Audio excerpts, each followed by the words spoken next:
రామరాజ్యం channel ప్రేక్షకులకు నమస్కారం. చెల్లు వచ్చిన తర్వాత అది రౌడీ అయినా సరే, అటు తర్వాత జులాయ్ అయినా సరే, ఆ చెల్లులో వీడియోలు తీస్తారు.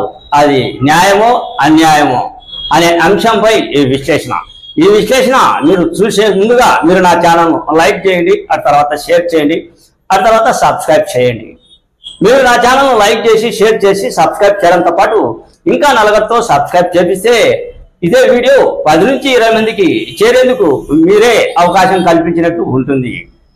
పులివెందుల్లో ఏం జరుగుతుంది?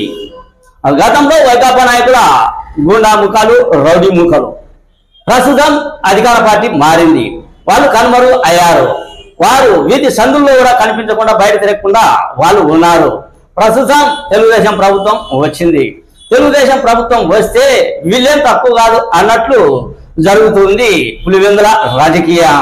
ఇది సుస్పష్టంగా నేను నీకు చెప్తూ ఉన్నా. నా ఎదుటనే జరిగిన సంఘటన. ప్రతిరోజు నేను నా ద్విచక్ర వాహనాన్ని తీసుకొని ఎక్కడ పార్కింగ్ చేస్తా అంటే బిఎస్ఎన్ఎల్ ఆఫీస్ వద్ద పార్కింగ్ చేసి నా కార్యాలయానికి, నేను యూట్యూబ్ కార్యాలయానికి వస్తూ ఉంటా. అదే పనే ఈరోజు కూడా చేశా. సాయంత్రం 4:30 గంటల సమయంలో నా ద్విచక్ర వాహనాన్ని బిఎస్ఎన్ఎల్ కార్యాలయంలో ఉంచి నా రామరాజ్యం ఛానల్ కార్యాలయానికి వస్తూ ఉన్నా. ఓ సంఘటన చోటు చేసుకుంది. ఏం సంఘటన చోటు చేసుకుంది అంటే, బిఎస్ఎన్ఎల్ ఆఫీస్ లో ఓ ఉద్యోగస్తుల మీద ఒక ఆయన వచ్చి భయంకరమైన తిట్లు తిట్టి దాడికి చేసే ప్రయత్నం చేశాడు. దాడికి చేసే ప్రయత్నం చేస్తూ ఆయన రెచ్చగొట్టాడు. ఎవరిని? ఆ చెరువు ఉద్యోగిని. రెచ్చగొట్టడంతో ఆయన కూడా రెచ్చిపోయాడు వాస్తవమే. కానీ ఇక్కడ మటుకు ఈయన ఈ వచ్చిన వినియోగదారు మటుకు తగ్గలేదు. ఆయన మీద ప్రతి దాడి చేశాడు. అక్కడ చెబుతున్నా, ఎవరు చెప్తున్నా కానీ వినలేదు. నేను చెబుతున్నా కూడా, అయ్యా జర్నలిస్ట్ అయ్యా, కొంత పద్ధతిగా ఉందయ్యా అన్నా కూడా, ఆహా జర్నలిస్టు అని నాకు తెలుసు, రాసుకుంటావా, చేసుకుంటావా, ఏం చేస్తారు అని నన్నే ప్రశ్నించారు. అంటే ఏం జరుగుతుంది? అతనే కొడుతూ, అతనే తిడుతూ, అతనే చెరువులో ఆ చిరు ఉద్యోగి, బిఎస్ఎన్ఎల్ చిరు ఉద్యోగం మీద బండబుతులు తిట్టుకుంటూ ఏం చేసుకుంటారు మీరు? నా మీద కేసులు పెడతారా? పోలీస్ స్టేషన్ ఫోన్ చెయ్యి, ఏం కేసులు పెడతారా? పద స్టేషన్ కు. నేను రాంగోపాల్ రెడ్డి మనిషిని నేను. నన్ను ఏం చేసుకుంటారు?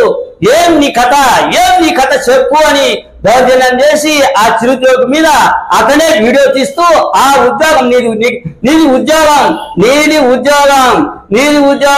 నేను ఇదో ఈ వీడియో తీస్తున్నా, నా గ్రూప్ లో పెడతా, చూడు నీ ఉద్యోగం 14 కల్లా పోతాది. రాంగోపాల్ రెడ్డికి చెప్పి నీ ఉద్యోగం ఓడదీస్తా, ఏమనుకుంటున్నావు, సంపుతా అని ఎన్నో బెదిరింపులు చేసినా, అక్కడ ఉన్న పెద్దలు సర్ది చెప్పినా గాని అతను వినలేదు.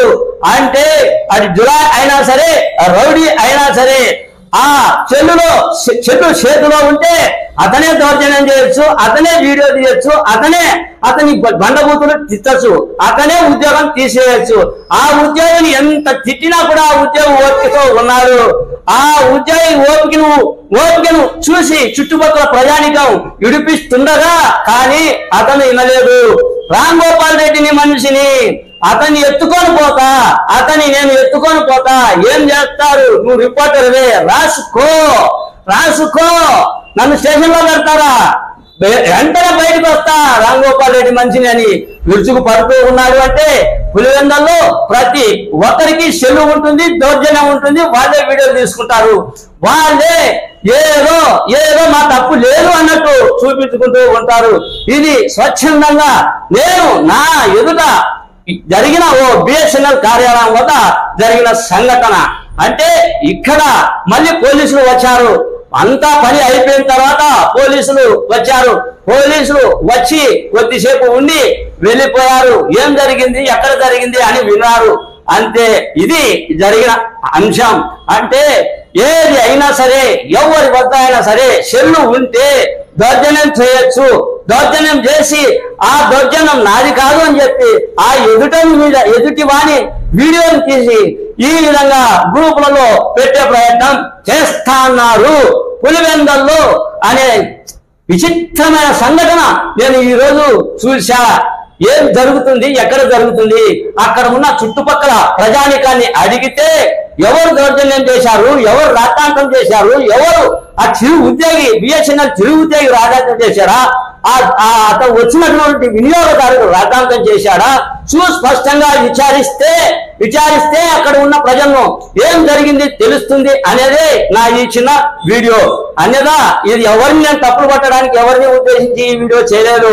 అది తెలుగుదేశం ప్రభుత్వం అయినా సరే, వైకాపా ప్రభుత్వం అయినా సరే, అదుపు తప్పుతున్న పరిస్థితులను కంట్రోల్ చేయాల్సిన బాధ్యత పోలీసుల మీద ఉంది అన్నదే నా ఈ చిన్న వీడియో.